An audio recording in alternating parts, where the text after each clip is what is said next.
Africa's representative on the advisory board of the International Republican Institute's Generation Democracy.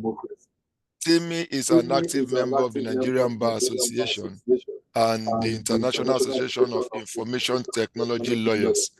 He is a published author with 2 books to his name and regularly contributes to global discussions on digital governance, privacy, and ethics.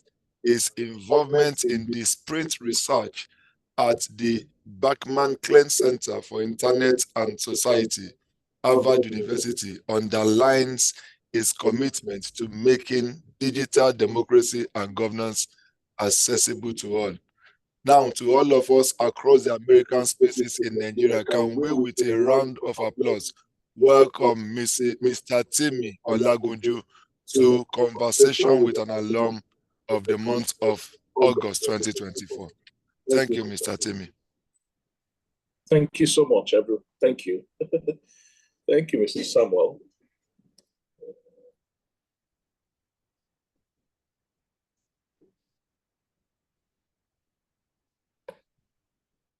So you're welcome, Mr. Timi. Once again, please, you can take over from here.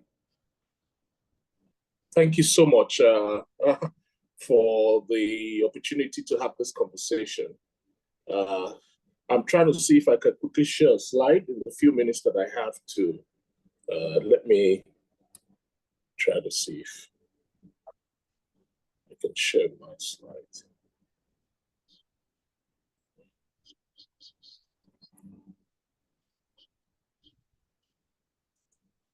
Okay.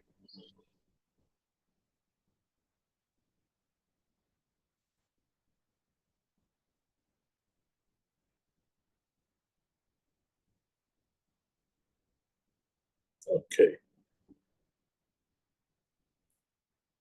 So can you see my slides, please? Yes, we can. Awesome. Awesome. Thank you so much. So I thank you for this invitation, and it excites me to see that the American corner is making great strides in terms of impacting in the lives of Nigerians as it is, and also across the globe. But I do have a bias for the American corner Nigeria. I think, the American corner Nigeria seems to be, in my few assessments of other American corners, seems to be the best of the American corners. That's just my own personal bias. And, we can go to court to argue that. I welcome everyone to this particular conversation. Conversation enriches the understanding. So I will shortly just address the subject matter of our conversation, and then we will then allow for questions as the moderators and the American Corner leadership provides. Thank you so much for the invitation.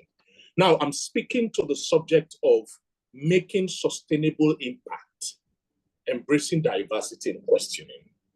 And before I proceed with this, I want to quickly ask great minds listening to me, what is sustainable impact to you? Just 1 or 2 words. You can type it, but before you type it, you can type it, but don't send it, right? Just type it and leave it first. What sustainable impact means to you. Don't send, just type. I will tell us when to send it into the message box on Zoom. So think about it. What does sustainable impact mean to you in one or two words? Please do the typing. Don't send until good. So I think now I might be tempted to say you can send it now. Let's see, what does sustainable impact mean to you? You can send it on the chat. I'm on the chat. We're going to be seeing the chat since I'm sharing the screen. together. Type it in. What does sustainable impact mean to you? 1 or 2 words. I'm waiting for you to type it. Okay, now send it in. Send it in. Send it in. Send it in. Send it in. Send it in. Click send. You want to type? Let's wait for them to do for us. Okay. It seems, okay, I'm not, okay. I'm not saying. Words. Okay. Creating change. Okay, good, good, good, good. Creating change. I like that word. Creating change. You can type it in. But whilst you're typing it in, I want us to keep thinking around what we think sustainable impact means to us, right? And in that essence, I want to just put it to us that sustainable impact speaks to making, whether as an individual or as an organization, using the word change or making value possible in a way that whether we are there or not, that value that has been made possible is consistently also available. So we are able to create value in a way that, irrespective of our presence, and after way long after, we are much gone, that value we created is consistently available to those the value is created for.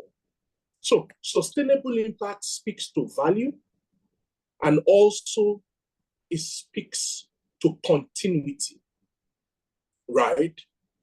And no better way to describe what sustainable impact is than talking about the digestive system.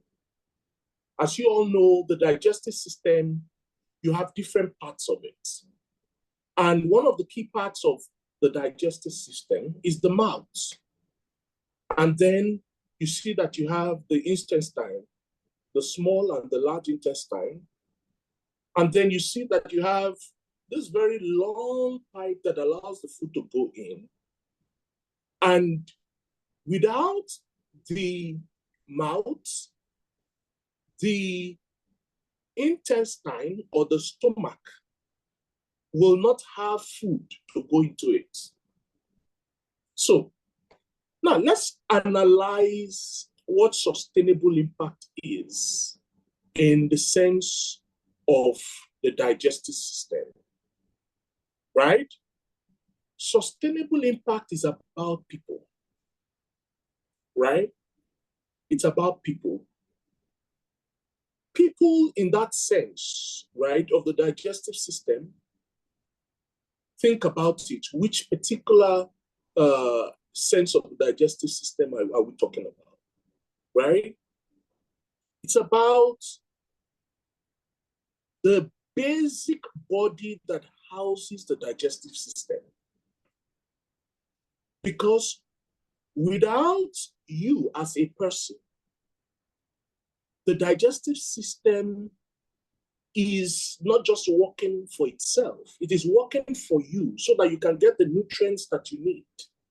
So the digestive system is not a means to an end. It's not a means in itself, it's a means to an end. And when we talk about sustainable impact, it is not just about value for value's sake. It is value for people. And this is very important because times will come when challenges might arise that will question whether you should continue on the path that you are or not, right? I remember times when in Youth in Motion, so one of our programs that we hold in Youth in Motion is that we organize for teenagers, we organize visits to the House of Assembly in states. And because of the bureaucracy involved in getting approval for students, getting approval from the House of Assembly, at one particular point, we had a program prepared for a program for the House of Assembly. And then, a night before then, we heard that staff of the House of Assembly of that particular state had gone on strike. Now, that happened. That same program again, we rescheduled, contacted all the people, stakeholders that were involved, the schools that were involved, and everything that we've spent had to just go to the drain in that regard. But we persisted to continue to find a new date and liaise with the schools for that purpose. Now, we got a new date. The State House of Assembly had approved it. And interestingly, we also paid, surprisingly, for a fee to be able to view the House of Assembly. You can see that that's an interesting subject matter. But the good thing is that the fee we've paid earlier was what we were able to use for this new request. And so we made the new request, we fixed the date. 2 days to it, we discovered another challenge again with the House of Assembly. And that is how it persisted. And, you know, the team were already tired and saying, look, what is all this? Let's look for another approach. Maybe we just gather the students together and, you know, just do a training for them instead of, you know, the visits to the House of Assembly. But then I reminded myself that we're not doing this for our convenience. We're doing it for the people. We're doing it because we believe that the best way to drive democratic or protect democratic governance is to catch them young. And not just through teaching them constitution, budgeting, and policy making early, but also to show them what it means. And so that particular conviction drove us to continue to push until we're able to successfully do that particular program. And you can see this is one of the badges. So we have 3 badges of students on the first picture, you know, when we're addressing them when they arrived at the House of Assembly of that particular state. Now, sustainable impact is about people.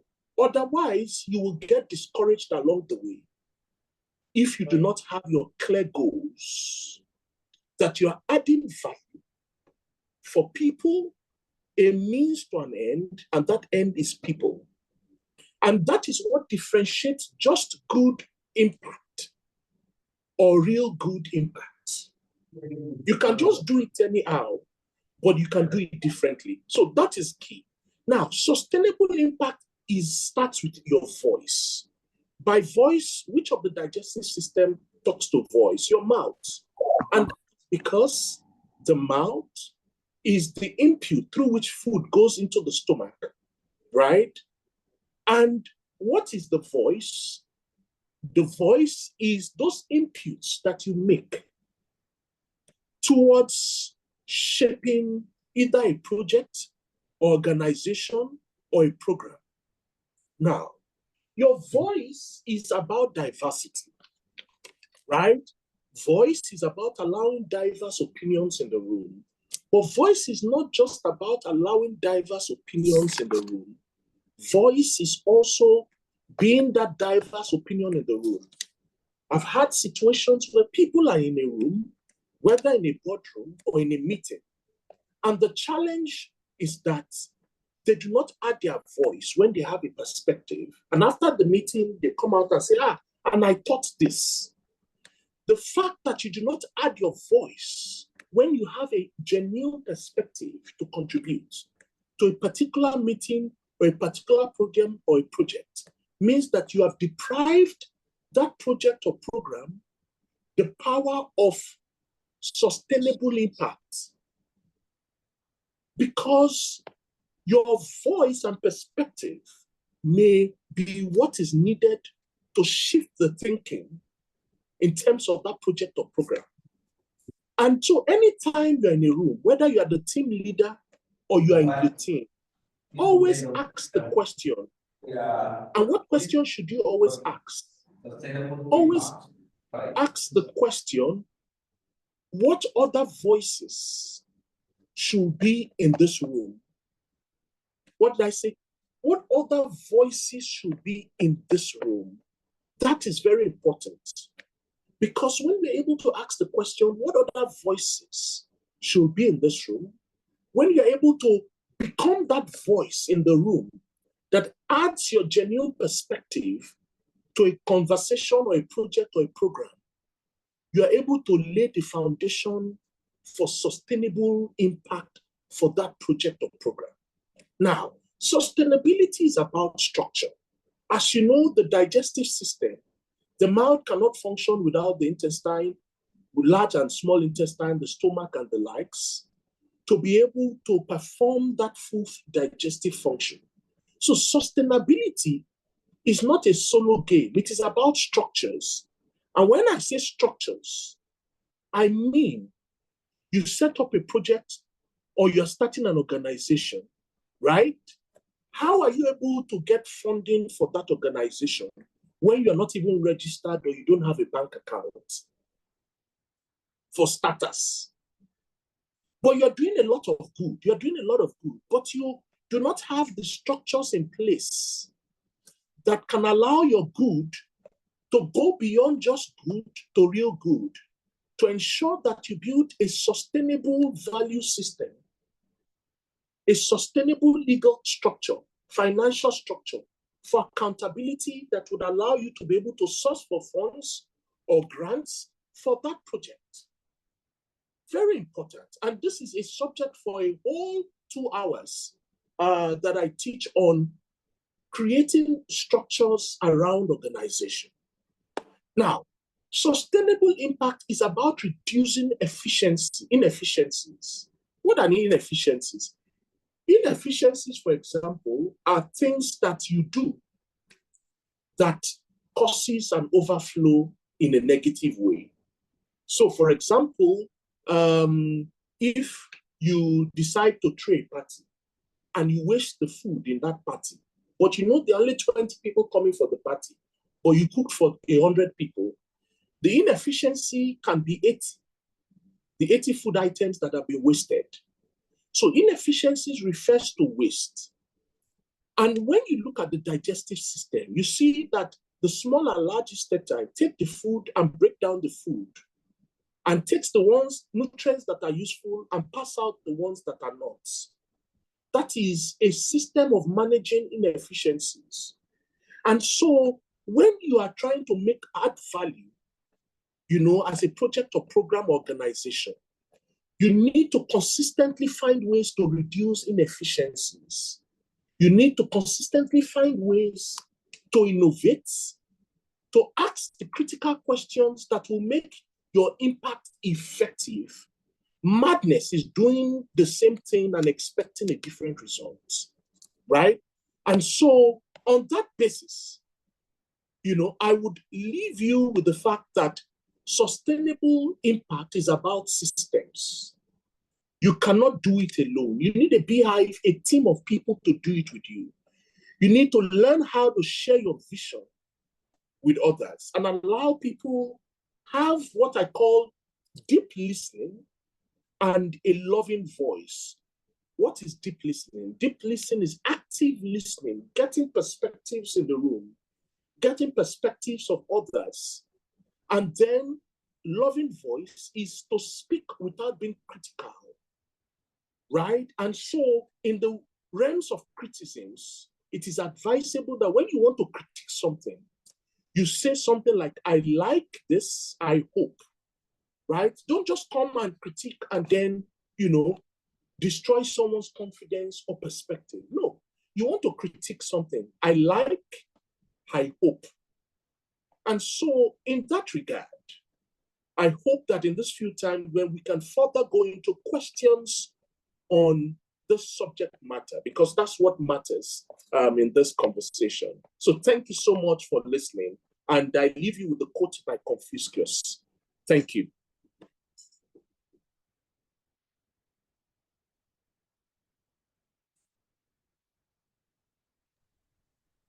Thank you very much. Thank you very much, Mr. Olagunju, for that presentation. to become a leader, you must first become a human being. Great.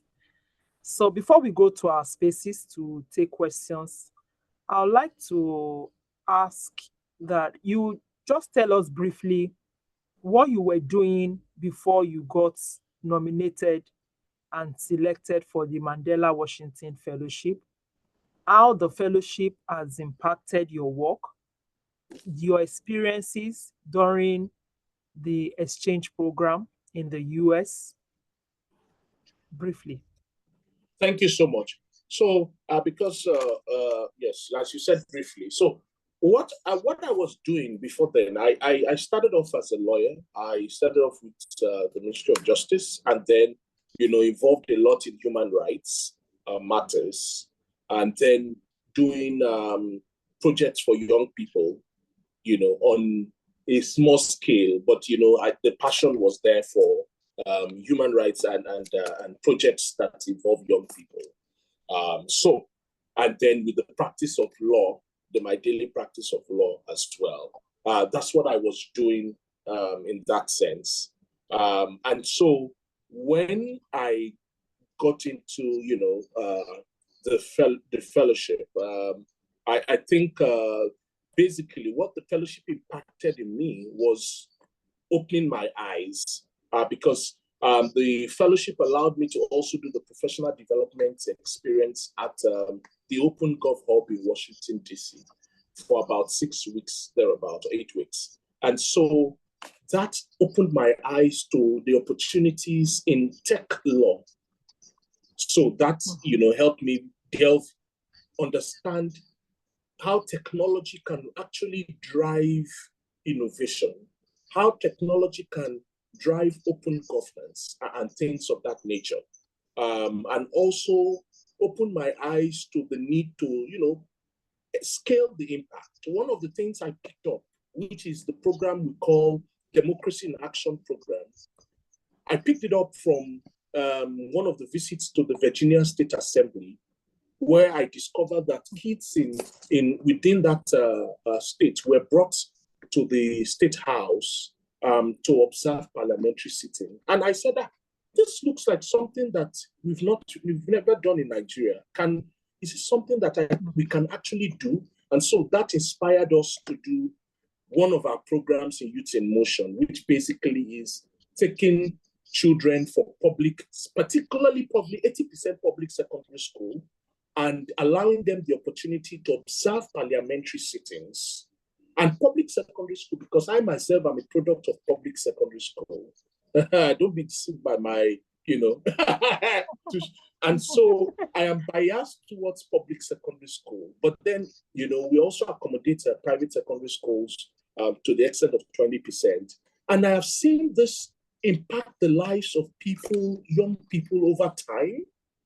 Young people that approach me on the way, or approach my team on the way, or, young people who did this when they were in SS1 or SS2, and then they are now in university, and then they approach you and then tell you about how the story impacted them, and even parents also, who were not even part of it, but felt something differently after the kids experienced both the practical visits to the state houses of assembly and also the trainings that we give them. And so for me, that is what matters. And so that's what I can say about, but there are many more stories. Thank you. All right. Thank you very much. One of the reasons why this program is being organized by the US government is to inspire young people, is to inform them that they can make a difference, even in their locality. They can make a difference in their nation. I would like you to talk about how this US exchange program has impacted on you as a person, as a professional, and on the work that you do. On me as a person, right? In terms of the opportunity to understand that one's opinion is not the only opinion, but that there are diverse opinions So that's one thing the program did for me. It opened my eyes to the diversity of opinions, the diversity of personality, and the diversity of issues, which is quite important to the scheme of things in that sense. Then on a professional level, like I said, it helped me open my eyes to the opportunities in the tech space. Because at the Global Integrity, at the Open GovOp, I had the opportunity of working on Open Governance Initiative project. I don't know if some of you have heard of the Open Governance Partnership, right? So I had the opportunity of working, giving inputs to that project in terms of research input and communication input to that project for African countries. And that, to a large extent, opened my eyes to the opportunities in the tech space. And I looked at it. How best can I marry my experience in law with so I said, okay, let me start to develop myself in tech law. And from tech law, I was able to move from tech law into tech policy. And so then I was prompted to then do a master's in research and public policy with focus on innovation policy in UNILAG, right, in 2017. All because of that experience. And then subsequently, I've had the privilege of advising governments and also clients across West Africa on tech policy issues and to contribute to that space. Remember, that eye-opening came because of the fact that I had that experience at the, at the exchange program. And so that for me is tremendously an important subject matter. But now I'm even zooming down more into AI, blockchain, and broadband policy, because I see that these three things, AI, blockchain, and broadband, have a tendency to scale prosperity, to scale good governance across the board. And so that is something I've zoomed more into and trying to add more value to that space as it evolves in the African continent on how to drive policies in this regard. But it all started because I had the privilege of that exchange program. All right. Thank you. If you can chat your question, please do go ahead and chat it. If you can raise your virtual hand if you want to also ask if you want to ask our guest this morning your question. Before, I've not seen any hand up. Let me ask you another one. We've over time we understood there's a lot of opportunities in the tech world. What areas can you advise our young audience to look at as somebody who is vast in the tech space? What areas will you advise them to look at? Thank you. That's an interesting question because even though I'm not technically in tech, but I do a lot of work around tech policy. And so I might be able to give insight in that regard. So the tech space is divided into two folds. You have the technical and the non-technical areas.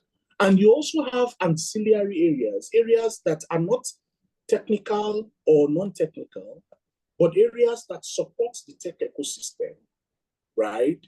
So technical areas, might include cloud computing, developing AI tools and other programming related subject matter. But then non-technical areas can include simple UI, UX, and things of that nature, right? And there's a lot of touting around data science and all that.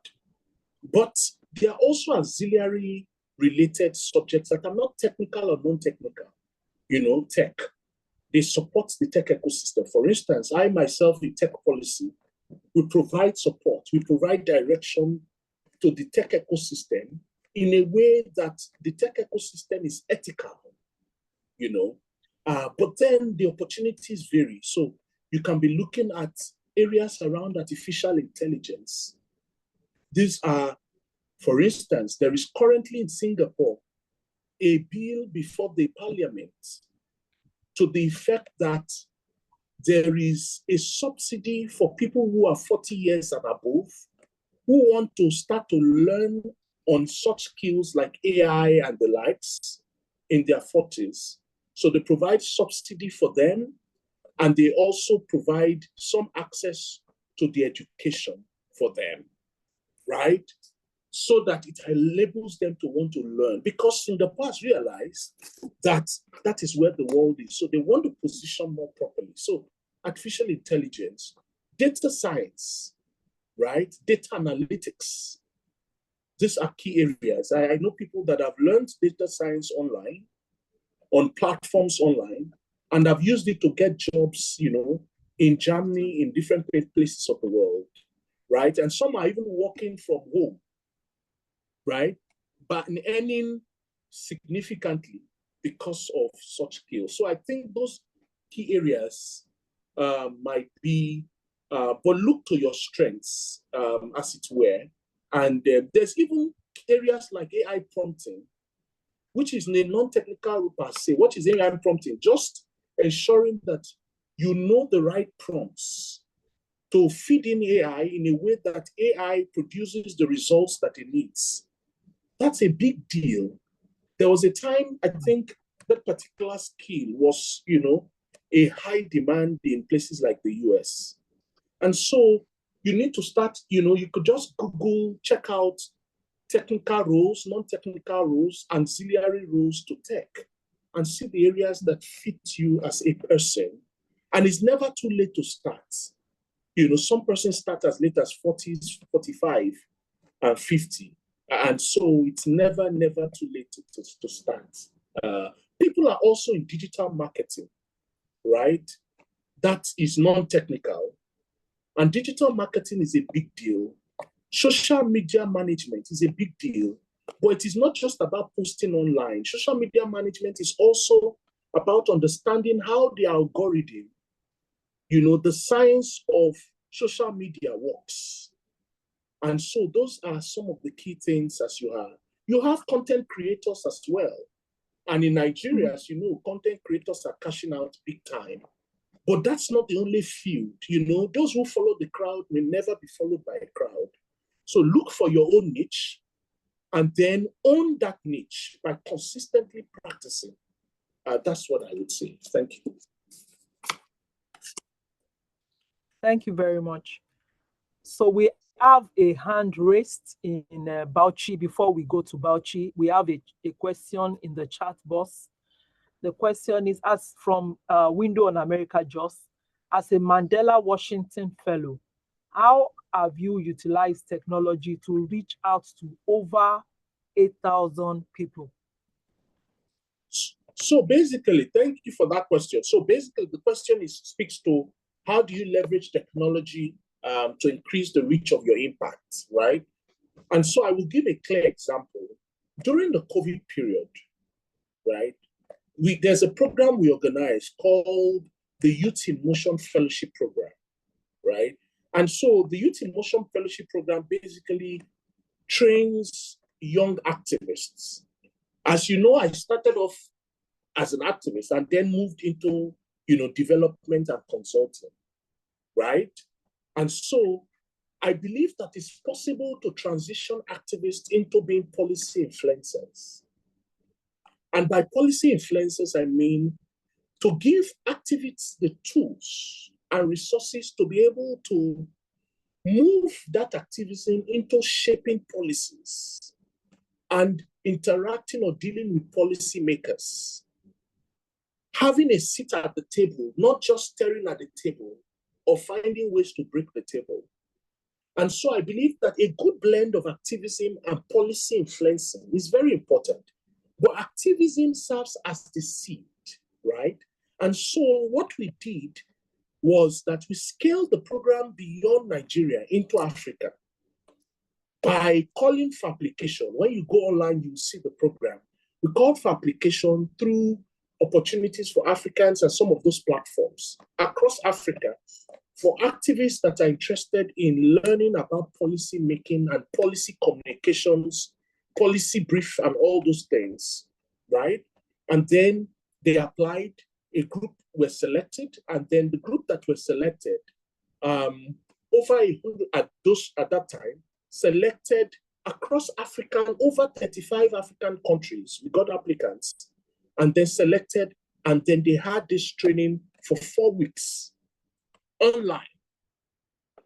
And so what that goes to tell you is, as simple as Zoom is, Microsoft Teams are, you can use these tools to scale the impact of the work you're doing and that you have tested beyond the boundaries of where your proximity is.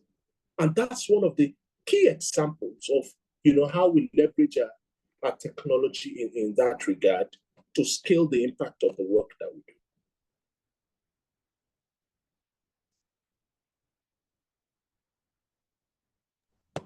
Thank you very much. We have okay, let's go to Bauchi. Please unmute yourself and ask your question.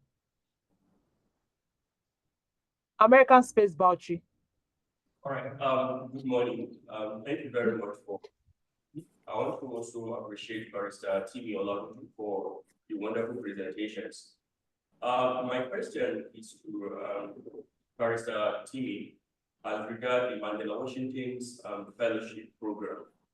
As a fellow, I would like to ask if what are his recommendations for the application, because I'm very much aware that there is the application for 2025 is currently open. So what are his recommendations and how do we go about putting in for the fellowship? Thank you very much. Okay, thank you for the question from my brother in Bauchi. Sorry, I didn't get the name though. His name is Jamil Bello. Okay, Jamil, right? Okay, fantastic. Thank you so much for that question. So, primarily, usually when the application is out, the way I got to know about it, and I must tell you, I applied twice. I think the first time I applied was the first time it was out, 2014. I was told by someone to, try, and I applied. I wasn't even that confident, that I would get it, and then, like self-fulfilling prophecy, I didn't get it in 2014. And then I applied again in 2015 online. And then I got in, right? So that's a case of failing forward, right? But that's for many people that have applied separately. I know people that have applied, they become Methuselah in application until they finally got it for 5 or 6 times. So it depends on where it is for you at that time. However, the point is that once it is out, you apply online, and everything is transparent and merit-based. But what I can tell you is, at the fellowship, right, I had the privilege of documenting some of the experiences. So that deprived me of some extra, I reduced my social life, at the fellowship by about 50%, or even 60. I wish I explored more of the social life, but I reduced it a bit because I was documenting the experience, and that, produced subsequently a book a few months after the fellowship called Yes, Africa Can, right? And to make the book available to, a lot of people, I provided the book online. There's a physical copy. So people that want to buy the physical copy. But those who, cannot access the physical copy, or I've seen people from, Malawi, Angola, tell me when they meet me, maybe at a conference that is Africa-wide, they say, Timi Olagunju, I think I remember that I read your book, and that helped me to apply for the Mandela Washington Fellowship. So you could check out my book, Yes, Africa Can, by Timi Olagunju. Or you can just take note of any of my social media platforms. If you cannot find the book, and request for it, but you can find the book online, and it kind of would help you get some perspective, at least provide some foundation for why the fellowship itself is unique to you. You have different stories of people, from people who invented this stuff to people who are working with young girls and women, to people that are even working with boys, to help boys to be better men for the society and all that. So it varies. And I think irrespective of your story, that book can help you see through your story and get your story out there as it deserves for the application for the fellowship. I hope that helps. Thank you. Have Oshogbo raise their hands, but before we go to Oshogbo, just hold on a second.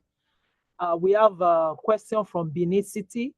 What would be your advice to our Nigerian teeming youth that are getting discouraged with the economic ecosystem in our country and living? What do you think they can do to stay motivated? Well, the truth about it is that there is a reason to be discouraged. And I like that question from Benin City. There's a reason to be discouraged. And that reason is valid, right? It's valid. And, but then, one thing I've learned, for instance, in the process of human circle, is that sometimes you overwork yourself, all right, and you get tired. And when you get tired, what do you naturally do? You don't continue to work. You break down or you go rest, right? And then after you rest over a period of time, you discover that your energy level comes back again, right? And so what I usually recommend is this: follow nature, right? And what does nature say? When you are tired, you are discouraged, you are fatigued, which is rightfully so. You need to take a rest. And by rest, I mean that if rest means that you have to, commit to your self-development, because the more that cord non a bit, you cannot give what you do not have. And that's the challenge with the leadership. You have a lot of square peg in round hole because they've not built capacity for the work of leadership, right? Of leading a nation, right? So what you then have is that because they've not built capacity to lead nations, to lead states, they've not built a value system. Because capacity is not just about intellectual capacity, it's also value system. Right? They tend to fumble and wumble. And so my advice is develop yourself, right? Don't join the bandwagon to talk ill will of Nigeria or, that is you being tired. The more you keep talking of the ill will and the, situation with Nigeria, you're putting yourself in a state of tiredness the more until you may drown in tiredness. Go into rest, focus on yourself. Right? If rest means that you have to travel to get more skills, to get more experience, do it. There's this talk about brain drain, but really, it's not brain drain.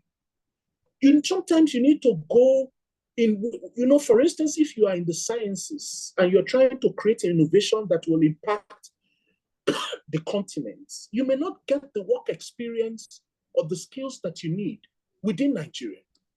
You cannot be in AI and say you want to become an AI expert in Nigeria. You can lay the necessary foundation and skills and training that will now position you to countries that are leading in the development of AI. And then you acquire those skills and experience. And then later in life, that is rest. You may then now be able to come back with a better position to be able to now impact the AI ecosystem in your country. So rest can mean many things to many people, but my advice is develop yourself. Put that anger into your own personal rests, right?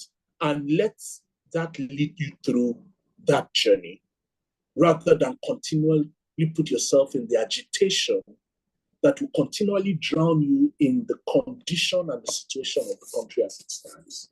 So that's it. And trust me, Nigeria has huge potentials.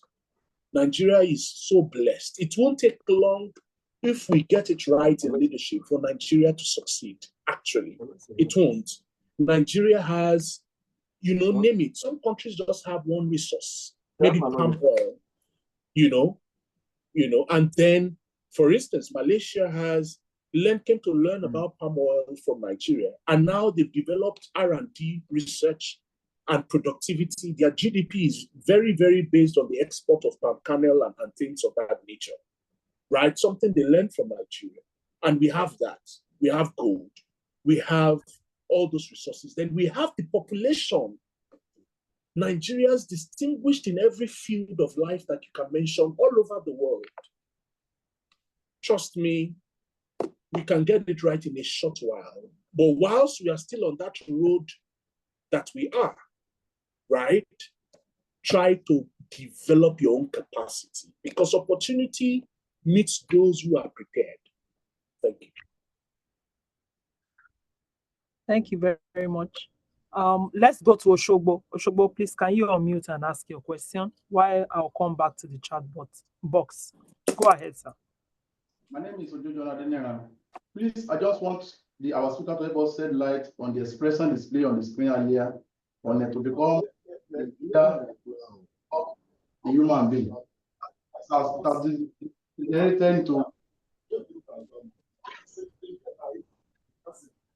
Are you with me? Yes. Thank you. Are you done with your question, please? Okay. Yes, sir. Thank you.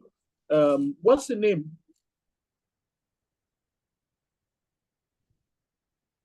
Okay. I didn't get the name. Unmute, Oshogbo. He's asking for your name. Ojo John Adenera. Okay. Ojo John Adenera. Okay, pleasure. I remember I think months ago, we were at Oshogbo for a program, and also my friend brought me to Oshogbo, Dayo, Nigeria, for a program he had with the U.S. consulate.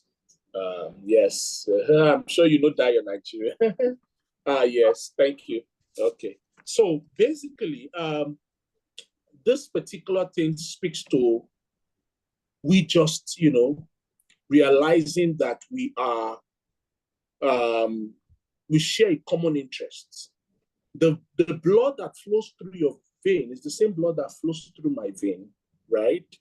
You have a digestive system, I have a digestive system. Now, that is on the surface level.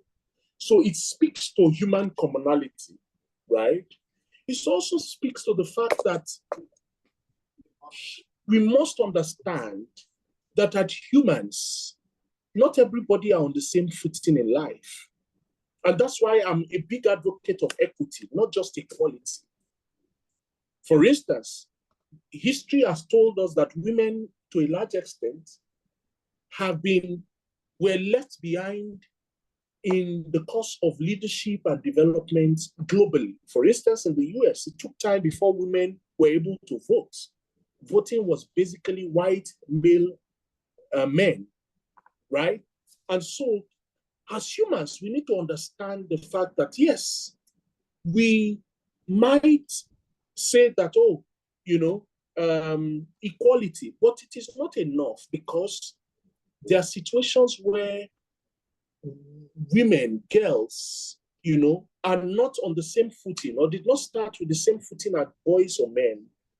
And so because of that, you need to give them a certain leverage. That is being human. Being human is also to understand that, when you are in a team, people get tired, right?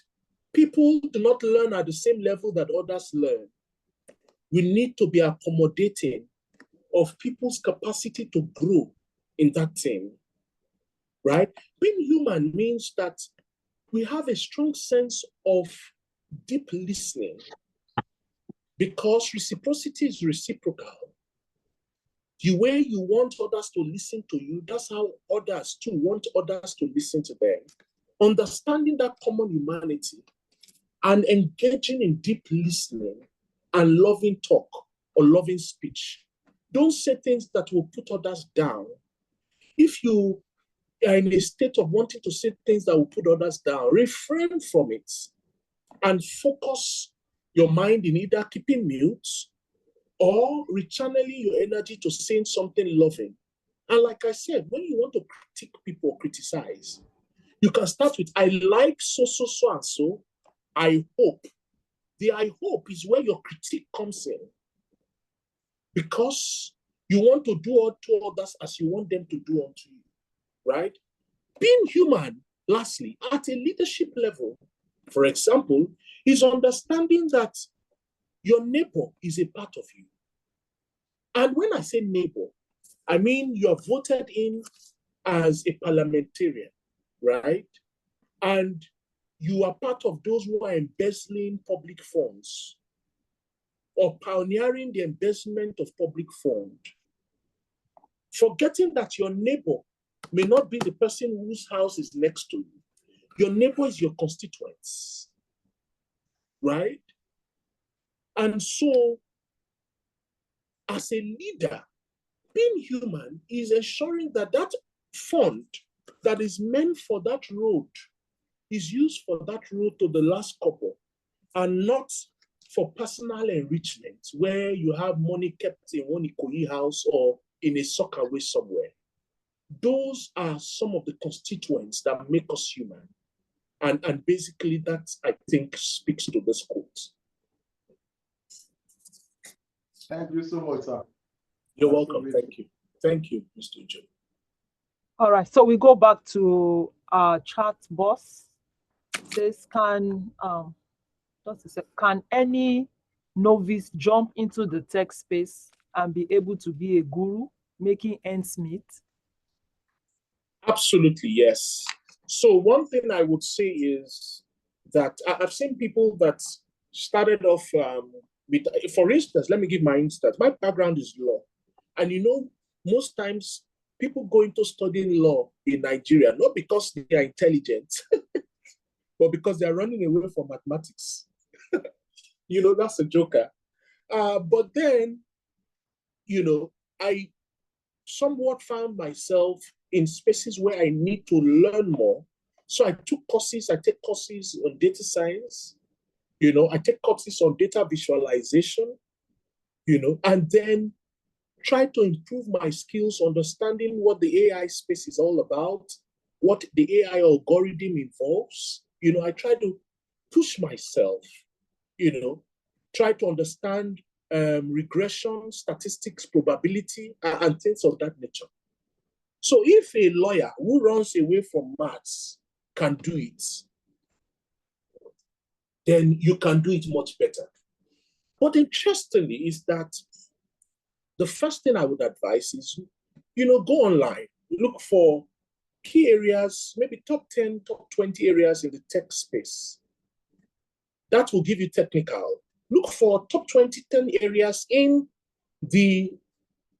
that is not technical, but are in the tech space. Google that. Then Google top 10, top 20 areas that are not technical or non-technical, but that support the tech space. For instance, digital marketing, right? And so you can find those areas and then look at them, do a shopping of these areas. Like YouTube is a university. The online space is a huge resource, right? I know someone in his university days spent his time developing his skills in data analytics, machine learning in his university days. And before he could graduate, already had a job somewhere, you know, in Lagos. And they were saying, look, you can work remotely. And that's because excellence is neither male or female. Excellence knows no gender, right? Excellence only knows excellence. And so there's a theory that says that if you spend 1,000, I think, is it 10,000 hours, 10,000 hours or 1,000 hours on a particular thing, you naturally become an expert in that thing, like a legendary expert. So what you just need to do is look for those areas you think you have a strength in. Don't follow the crowd. Like I said, those who follow the crowd can never be followed by crowd. Look for those areas you have a skill in and then find ways to get skills in those areas. For example, you can use edX, you can use Coursera. There are platforms that allow you to for free learn. There are also platforms that allow you to pay a small fee to learn. And there are also training centers around where you can start off. I know someone that started off with graphic design. As small as graphic design is a big deal. From graphic design, he started getting small money, and then developed from graphic design into UI UX design, which is like a development of, from there he moved into website development and web, and before you know it, he has had a huge portfolio of skills. And so I would say, find that your niche. Over time, develop skills. Look for where to volunteer to engage those skills. Because what you do for free will later bring you a fee. Thank you. Right, thank you very much, Mr. Timi. We have one last question from Calabar. Do you need access to resources to have an impact? Absolutely. It's simple. Readers are leaders. And those kind of resources you can get online. Interestingly, I do courses in Harvard, and for instance, some of those courses are even available online. Harvard, MIT, name the schools, Cambridge, all over the world. So even as a student, you do not only have to rely on what you're being taught in class, right? You're a computer science student, and then you see that, look, they're teaching you Java programming that might have been outdated for donkey years. Why not then go online to supplement what you're learning in class? Real learning is self-learning, right? And if you do not develop yourself consistently, trust me, you won't be able to compete in the world. The world we are in is now not a global village. It was a global village 20 years ago. Now it is a global street. All of us are all on the same street, which means that you are in University of Ibadan, where I finished from, or you in Lag, where I did my master's, or you that are in Harvard, you that are in what's it called? That school, whether in Sokoto or in Ondo or in Bauchi or in Abuja, you are competing with those in other schools globally, because it's a global market. It's global skills that are being sought after. So do not see yourself as a disadvantage. No. See what the internet provides for you. Beyond going on Twitter to do banter back and forth, and waste your time on the things that will stress you about Nigeria and the likes. Go into your rest mode, which is go into developing yourself and taking on those huge resources that are available online onto you, that many people will have to pay millions. For instance, a program, 1 year program for 1 year in Harvard can cost as much as 150 or 200 million if you don't get a scholarship, right? For 1 year. But those same materials are available online, either for free or for as simple as 2,000-3,000 naira for you to be able to access. So take advantage of these things and be the best that you can be. Thank you. I think that's a very good note to end this morning's program. We'd like to appreciate Mr. Timi Olagunju for taking our time to impact us this morning. I would like to invite my colleague, Sam, as we round off this session. All right. So thank you so much, Mr. Timi Olagunju. And as a show of our gratitude, I'm going to just do something a little out of the norm this morning. So I'm looking across all the spaces that have their cameras on, and I'm going to ask somebody from Bauchi. So Bauchi, just nominate among yourself or mute your mic. Let someone from there just appreciate Mr. Timi on behalf of the entire space. And as the Bauchi does that, I'm also going to ask Calabar to get ready to do that. And then finally, someone from Gombe. So please unmute your mic, all those three spaces, and just give an appreciation on behalf of the entire over 28 American spaces in Nigeria to appreciate Mr. Timi Olagunju on our behalf. So Bauchi, I'm waiting. All right, thank you very much, Barrister Timi, for the wonderful session and insightful presentation. Thank you. We all appreciate you from Bauchi's name. Thank you so much. So Calabar, please. Do I still have Calabar here?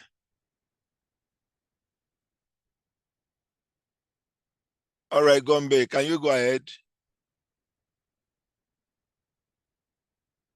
Window in America, Gombe.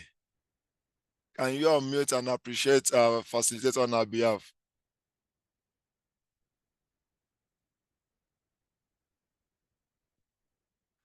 Okay, if Gombe is not speaking, Maiduguri, please, can you do that on our behalf, please?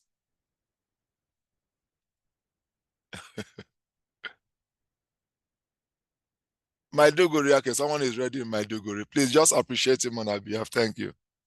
Where is Calabar? I thought I saw Calabar earlier now.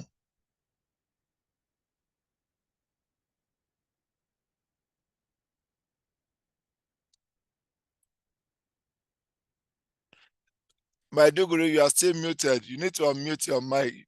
Okay, thank you. Thank you so much for this program. We appreciate everything. It's an eye-opener to us, and our attendees who are here this morning are eager to be at a point in time, be an alum, as we have shared some of this information. And as we go in educating and giving more information to our people as they come daily, we hope that we shall be able to get more education as we get along. Thank you so much for this program, and God bless everyone. Thank you so much, Maiduguri. So, Mr. Barrister Timi, thank you so much. On behalf of the rest of us, we say thank you for sparing your time and sacrificing the time you'd have used for other things just to educate us and to impact and inform us so that we could be better Nigerians and aspire for a better country. Thank you so much. So, everyone, this is the end of the conversation with an alum for the month of August. We thank you for participating. And just to also let you know that MOOC camp continues on Tuesday. We have 2 more sessions to go, and it's getting started with YouTube business. So for those of us who were there this week, we learned about video editing, creating video content and all that. Next week is going to be an interesting one. Please, by 1:30, join from all the American spaces closest to you. And remember, you need to attend at least 80% for you to get certificates for this event. So we'll be looking forward to seeing you. And also, please do not hesitate to visit our Facebook page and also all our other social media pages. And most importantly, for those of us who already have access to our one-stop link shop, that is https://linke.to/American Spaces Nigeria. It's a one-stop link shop to get all information about American Spaces and all that the US government is doing in Nigeria. Thank you for being part of today. And once again, I want to thank my colleague Josephine and also our boss, Samuel Itayo. And I can also see that we have Grace Lamont from Abuja in the call. Thank you all so much, and do have a wonderful weekend. God bless you all. Just before we go, some of our audiences, they are asking for your handle, Barrister Olagunju, on social media. Okay, so let's see. My handle, let me show you my handle. Okay. Evidence is the end of arguments. Okay, so right below, I don't know if you can see it. On LinkedIn, I'm Timi Olagunju, and on Twitter and Instagram, it's Timi the Law. I hope they can see it though. Yes. Okay. We can see it. We can see Yes, yes. So that's it. Thank you. Thank you so much. We are very grateful for your time. We wish everyone happy weekend. Do enjoy yourself. See you on Tuesday. Bye, everyone.